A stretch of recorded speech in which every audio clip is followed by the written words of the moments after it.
একটা সময় ছিল যে শুক্রবার আসলে আমরা এরকম একসঙ্গে উঠানে বসে টেলিভিশন দেখতাম, মনে আসেনি? যারা 90 দশকে জন্ম, তখন আমরা আমাদের দেশে এত চ্যানেল ছিল না, একটা মাত্র চ্যানেল ছিল, সেটা হলো বিটিভি। তাও ছিল সাদা কালো, তাও একটু পর ঝিরঝির করতে একজন আবার বাসের আগায় উঠে অ্যান্টিনার নাড়াচাড়া করা লাগতো। তো তখন কিন্তু একটা আনন্দ ছিল যে টিভিতে এমন কিছু দেখাইতো যে পরিবারের সবাই, পাড়ার সবাই একসঙ্গে বসে দেখা উপভোগ করা যাইতো, তাই না? সামাজিক অনুষ্ঠানগুলো দেখাইতো। কিন্তু যখন এই সাদা কালো টিভিটা রঙিন হইলো, বাইরের স্যাটেলাইট চ্যানেলগুলো অনুপ্রবেশ শুরু করলো, আস্তে আস্তে এই চ্যানেলগুলো অশ্লীলতায় ভরপুর হয়ে গেল। আগে যেমন আমরা সবাই একসঙ্গে বসে টেলিভিশন দেখতাম, এখন পরিবারের সদস্যদেরকে নিয়ে টেলিভিশনের সামনে বসা যায় না, ঠিক কিনা? বিশেষ করে এই যে ভারতের যে স্টার জলসা, জি বাংলা চ্যানেলগুলো আছে, এইগুলাই যে এইগুলো দেখায়, সিরিয়ালগুলো দেখায়, এর মূল সবকই কেমনি একটা সংসার ধ্বংস করতে হয় এই টেকনিক শেখায়, ঠিক না? বউ শাশুড়ি কেমনে ঝগড়া করে একটা সংসারে 12টা বাজাইতে হয় এই শেখায়। আর এইটি আমাদের শহর থেকে শুরু করিয়া গ্রাম অঞ্চলের মা বোনরা পর্যন্ত এত ভক্ত, এমন খুশুখুজুর সাথে দেখে, ওইরকম খুশুখুজুর সাথে 2 টাকার নামাজ পড়লে রাবিয়া বস্তু হয়ে যেত। একদিন সকালে দেখি আমার এক চাষি কান্নাকাটি করতে আসে।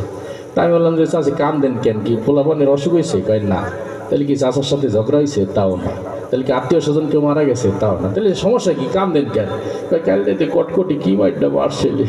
মানে রাইতে যে সে সিরিয়াল দেখছে, সেই সিরিয়ালের প্রভাব সকালেও তার দিলের ভিতরে গেছে, এখন খাওয়া বাদ দিয়ে কানতে আসে, এই আর কি অবস্থা। আবার এই যে দেশের চ্যানেলগুলোতে দেখা যায় টক শো হয়, আজ পর্যন্ত কোনো টক শোতে কোনো ফাইসালা দেখছেন? রাজনৈতিক দলের 2 নেতারাই নিয়ে বসায় দেয় যে তোমরা 1 ঘন্টা ঝগড়া করো।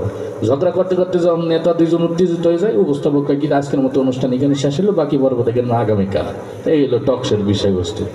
রান্না বান্না যে দেখায়, রুচিসম্মত কিছু রান্না শিখাইলে তাও ভালো, কিন্তু যা শিখায় যে কেকা ফেরদৌসী নামে এক মাতারি আছে, দেখছেন না? কি দিয়ে যে কি রান্ধে, মুরগির পিছন দিয়ে লুডুস বইরি দেয়, দেখলেই বমি আসে।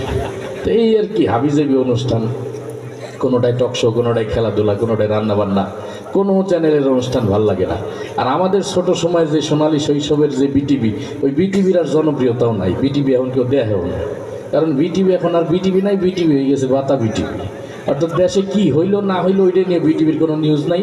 দেশ কি পানির তলে তলাই গেল, এইটা নিয়েও নিউজ নাই। আগুনে পুড়ে গেলেও নিউজ নাই। দ্রব্যমূল্য আকাশচুম্বী হয়ে গেল, এইটা নিয়েও বিটিভির কোনো নিউজ নাই। বিটিভির ঘুরে ফিরে একটাই নিউজ, যে দিনাজপুরে একজন যুবক বাতাবি লেবুর বাম্পার ফলন করে স্বাবলম্বী হয়ে গেছে। এই হলো বিটিভির নিউজ।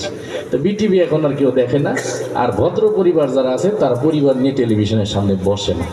তো একজন মানুষ অনেক দিন পর রিমোট নিয়ে বসছে টেলিভিশনের সামনে, দেখি কি হয়। তাই বইসে দেখে যে কোনো চ্যানেলের অনুষ্ঠান ভালো লাগে না, কোনোটাই খেলাধুলা, কোনোটাই রান্নাবান্না, কোনোটাই টক শো, কোনোটাই গান। তো সে 2-3 সেকেন্ড দেখে আর চ্যানেল পরিবর্তন করে। তো এখন আপনাদেরকে আমি যেটা শোনাবো সেটা হলো যে 2-3 সেকেন্ড পর পর চ্যানেল পরিবর্তন করে। কাকতালীয়ভাবে এক চ্যানেলের আওয়াজ আর এক চ্যানেলের সঙ্গে মিলে গেলে কেমন শোনাবে? সবাই একটু মনোযোগ দিয়ে শুনবেন, কারণ হুট করে কথা এক জায়গা থেকে আরেক জায়গায় চলে যাবে, তো বুঝবেন যে চ্যানেল পাল্টে হয়েছে। ঠিক আছে? তা টেলিভিশন অন করবো। তা টেলিভিশন অন করার পর শুরু হলো সকাল 7:30 শুধুমাত্র দৈনিক গেরাকাল পত্রিকার বরাদ দিয়ে অনুষ্ঠানের প্রধান অতিথি তার বক্তব্যে আরও বলেন, ওয়ান চিং প্যাং কঞ্চো পাকা চিচো পাকা চিং ও মালে। আর বলবেন না আপা, আপনার দুলাভাই সেই সকালে ঘুম থেকে উঠেই শুরু করে, 8টার বলা শেষই হয় না। বাবা কেন আশরাফুল সজরে হাত ঘুরিয়ে মেরেছেন এবং 4 লাখ। মৃদা ভাই, আপনি জানেন এই সেই আশরাফুল যাকে নিয়ে গর্ব করেন বাংলাদেশ দলের coach mister Bush. Mister Bush Afghan প্রশ্নে আরও বলেন, আফগানিস্তান থেকে সৈন্য প্রত্যাহার করার সময় এখনো হয়নি, প্রয়োজনে আরো বিপুল সংখ্যক পরিমাণ সৈন্য গরম তেলের মধ্যে ঢেলে ইচ্ছে মতো নাড়তে থাকুন। এবার যে কথা বলছিলাম, তারপর আপনার ঝাল মশলা সবকিছু পরিমাণ মতো দিয়ে ঘুমটি একটু পোড়া পোড়া গন্ধ হলে ঢাকনাটা তুলেই সেখান থেকে 10টি বোমা, একটি তাজা রাইফেল উদ্ধার করে DB police.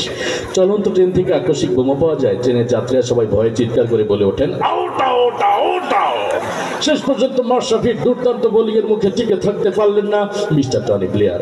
Mister Tony Blair ফিফার বর্ষসেরা প্লেয়ার হিসেবে স্বীকৃতি পাওয়ায় নিউনেল মেসিকে অভিনন্দন জানিয়ে বলেন, আমি বন ফুল গো ছন্দে ছন্দে দুলি আনন্দে। আমি বনফুল এই ধরনের তৃণলতা পাতা গাছ, যা ঔষধি গাছ হিসেবে পরিচিত। গাছ সম্পর্কে বিজ্ঞানী জগদীশ চন্দ্র বসুই সর্বপ্রথম দুর্নীতি দমন অভিযান শুরু করেন। অনুষ্ঠানের প্রধান অতিথি তার বক্তব্যে আরও বলেন, ক্যাকিরিয়াটা কস্তনটা গিল্লারটাকে ইন্দারটাকে স্নিন্দারটাকে ইন্দারটাকে চন্দ্রটা I am a disco dancer. Bidi খেলে অনেক সময় ক্যান্সার হবার সম্ভাবনা থাকে। ক্যান্সার আমার আমাশয়, ম্যালেরিয়া, থ্যালেরিয়া এই সমস্ত রোগের জীবাণু আপনার খাবারের মধ্যে ইচ্ছে মতো মিশিয়ে নেবেন। একবার যে কথা বলছিলাম, এগুলো যখন আপনার খাবারের সঙ্গে মিশাবেন তখন আপনি লক্ষ্য করে দেখবেন সোজাসুজি স্টেট কাবার অঞ্চল দিয়ে সীমানার বাইরে। এরই মধ্য দিয়ে বাংলাদেশ দলের সংগ্রহ দাঁড়ালো 2 উইকেটে 210 কোটি টাকা, যা গতকালের শেয়ার বাজার থেকে 110 কোটি টাকা ও 50,000 বাড়িঘর, ফসলের ক্ষেত ও অসংখ্য প্রাণের জীবন্ত মৃত্যু হয়েছে। সর্বনাশ এই সিডরের চারিদিকে কান পাতলে শুধুই শোনা যায়, কোথায় পালিয়ে যাবি, এখন তো তুই আমার হাতের মুঠোই। আজকের অনুষ্ঠানের প্রধান অতিথি এই কথা বলেন সৌদি আরবের এক অজ্ঞাতনামা ব্যক্তি, যার নাম ধারণা করা হয় সাকিব আল হাসান। এরই মধ্যে দিয়ে তার 10ম অর্ধশত রান পুরা করলেন।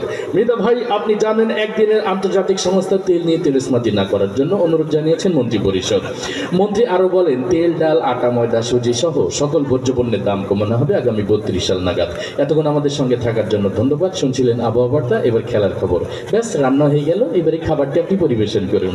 আজকের এই অনুষ্ঠানে আগত নারী, পুরুষ, আন্ডা, বাচ্চা, ডিম ভাইব্রেশন যারাই এসেছে সবাইকে আপনার এই খাবারটি দিবেন। আপনার এই খাবারটি খেয়ে সবাই বলতে বাধ্য হবে, ইন্না লিল্লাহি ওয়া ইন্না ইলাইহি রাজিউন।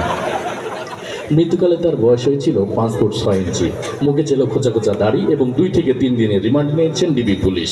পুলিশ এই হত্যাযজ্ঞ সম্পর্কে কিছু না বললে শুধু এতটুকুই বলেছেন, এতক্ষণ আমাদের সঙ্গে থাকার জন্য ধন্যবাদ। শুরু করছে আপনাদের সবার প্রিয় অনুষ্ঠান। আল্লাহ হাফেজ।